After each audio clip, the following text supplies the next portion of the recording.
നമസ്കാരം, third eye ന്യൂസിലേക്ക് സ്വാഗതം. ഗോപിനാഥ് മുതുകാടിനും മാജിക് പ്ലാനറ്റ് DAC എന്നീ സ്ഥാപനങ്ങളുടെ നടത്തിപ്പിനുമെതിരെ ഗുരുതര ആരോപണങ്ങൾ ഉന്നയിച്ച് മുൻ ജീവനക്കാരനായ മലപ്പുറം സ്വദേശിയും ഭിന്നശേഷിക്കാരനുമായ CP ഷിഹാബ് രംഗത്ത്. അക്കാദമിയിൽ പരിപാടികൾ നടക്കുമ്പോൾ അതിഥികളുടെ സഹതാപം പിടിച്ചുപറ്റാനായി വേദിയിലൂടെ നിരങ്ങിവന്ന് വീൽചെയറിൽ കയറണം എന്ന നിലപാടായിരുന്നു മുതുകാടിന്റേത്.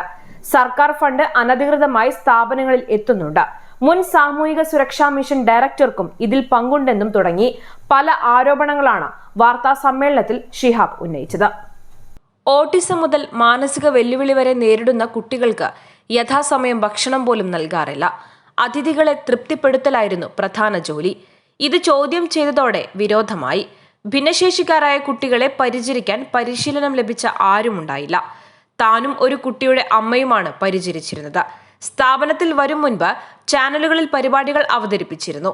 എന്നാൽ സ്ഥാപനത്തിൽ വന്ന ശേഷം മുതുകാടിന്റെ ശ്രമഫലമായുണ്ടായ മാറ്റമാണ് തന്റേതെന്ന് പ്രചരിപ്പിച്ചു. പ്ലാനറ്റിൽ ആദ്യഘട്ടം 5 കുട്ടികൾ ഉണ്ടായിരുന്നപ്പോൾ അതിഥികളോട് 25 പേരുണ്ടെന്ന് പറയാനായിരുന്നു നിർദ്ദേശം. പിന്നീട് 150 കുട്ടികളായപ്പോൾ 300 എന്നാണ് പറഞ്ഞത്, ഷിഹാബ് ആരോപിക്കുന്നു. 2018 ഏപ്രിലിലെ കുവൈറ്റ് പര്യടനത്തിൽ തനിക്ക് സമാനമായി ലഭിച്ച പണം വാങ്ങിയെടുക്കാൻ ശ്രമിച്ചു. ഭിന്നശേഷി കുട്ടികളുടെ ആനുകൂല്യങ്ങൾ കൈക്കലാക്കലാണ് മുതുകാടിന്റെ ലക്ഷ്യമെന്ന് വ്യക്തമായതോടെ താൻ എതിർത്തു.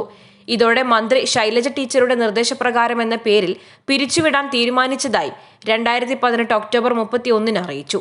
ചോദ്യം ചെയ്തപ്പോൾ കാരണം കാണിക്കൽ നോട്ടീസ് നൽകി. ജീവഭയം കൊണ്ടാണ് ഇത്രയും കാലം മിണ്ടാതിരുന്നത്.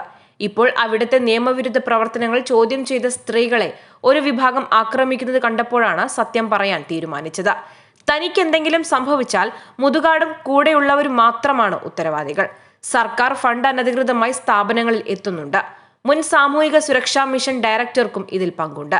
ക്രമക്കേടുകൾ വീഡിയോ സഹിതം ഡയറക്ടർക്ക് അയച്ചെങ്കിലും തന്നെ ബ്ലോക്ക് ചെയ്തു. സാമൂഹിക പ്രവർത്തകരായ ഖാദർ കരിപ്പൊടി, സായി കൃഷ്ണ എന്നിവരും വാർത്താ സമ്മേളനത്തിൽ പങ്കെടുത്തു. എന്നാൽ ആരോപണങ്ങൾക്ക് പിന്നിൽ സ്ഥാപനത്തെ തകർക്കാനുള്ള ഗൂഢാലോചനയാണെന്ന് മുതുകാട് പറഞ്ഞു. ദിവസങ്ങളായി തനിക്കും സ്ഥാപനത്തിനുമെതിരെ ആസൂത്രിത വ്യാജ പ്രചാരണമാണ് നടക്കുന്നത്. എന്താണ് ലക്ഷ്യമെന്നറിയില്ല. ഷിഹാബും സഹോദരനും ഇവിടത്തെ ജീവനക്കാരായിരുന്നു. അന്നൊന്നും ഉന്നയിക്കാതിരുന്ന പരാതി വർഷങ്ങൾക്ക് ശേഷം ഉന്നയിക്കുന്നത് ദുരൂഹമാണ്. ആരോപണത്തിന് ഷിഹാബിനെതിരെ യാതൊരു നടപടിക്കുമില്ലെന്ന് ഗോപിനാഥ് മുതുകാട് മാധ്യമങ്ങളോട് പറഞ്ഞിരുന്നു. Third eye news, Kochi.